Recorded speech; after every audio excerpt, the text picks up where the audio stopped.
minasan, konnichiwa, Koko desu. Oke guys, di video kali ini gue bakal nunjukin ke teman-teman gimana cara ngirim barang dari Jepang ke Indonesia. Nah, jadi kenapa sih gue bikin video ini?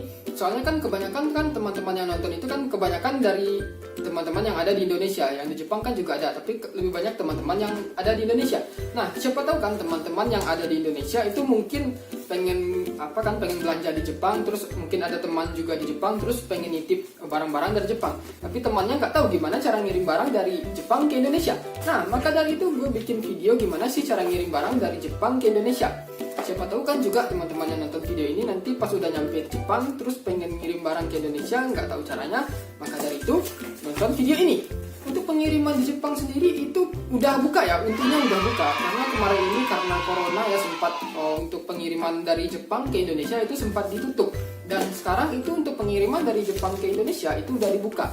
Nah, untuk pengiriman barang dari Jepang ke Indonesia itu ada dua cara ya. Yang pertama itu lewat pos laut, yang kedua itu lewat IMS. Sebenarnya untuk kedua-duanya ini nggak jauh beda ya, karena sama-sama tujuannya sama-sama nyampe ke Indonesia, tapi dengan menggunakan pos laut itu akan sedikit lebih lama ketimbang menggunakan IMS. Kalau pos laut waktu itu gue tanya kalau nggak salah mungkin ada sekitar 1 bulanan. Kalau dengan IMS mungkin cuma 5 hari atau 1 minggu paling lama. Dan untuk barang yang ukurannya kecil atau ringan, menurut gue pakai IMS ini lebih worth it, lebih murah dan lebih cepat. Nah, untuk kali ini gue bakal ngirim barang itu dengan menggunakan IMS. Nah, ini ada barangnya cuma sebesar ini ya. Ini titipan dari teman-teman yang nonton channel ini juga ya. Nah, karena waktu itu pengiriman dari Jepang ke Indonesia nggak bisa pakai IMS, jadi gue udah ambil form pengirimannya. Dan ini adalah bentuk form pengirimannya, dan ini form pengiriman laut. Nah, sekarang mari kita isi form ini. Nah, kalau saran gue sih sebenarnya teman-teman bagusnya isi di kantor pos aja ya. Jadi kalau seandainya ada yang nggak tahu yang mesti diisi, itu bisa ditanyain ke kantor pos. Tapi kalau seandainya teman-teman bawa pulang, itu juga nggak masalah. Nanti teman-teman cukup ngisi alamat pengirim sama alamat penerima terlebih dahulu. Nanti sisanya bisa ditanyain ke petugas posnya. Oke, mari kita isi datanya dulu. Ini paketnya. Dan mungkin gue bakal ngirimnya nanti sore kali ya, atau besok. Soalnya sekarang lagi hujan. Entah kenapa musim panas kali ini lebih sering hujan. Walaupun hujan tapi tetap panas. Nah, sebelum mengirim barang ke Indonesia dengan menggunakan IMS, ini adalah daftar barang-barang yang nggak boleh dikirim dengan menggunakan IMS seperti ini. Nah, di halaman berikutnya itu ada kayak biasa ya, kayak pengiriman alamat ya, pengirim sama penerima. Dan ini ada beberapa detail barang. Nah, kalau misalnya teman-teman nggak mengerti, ini nanti bisa diisi di tempat pos aja. Yang penting isi dulu alamat pengirim sama alamat penerimanya.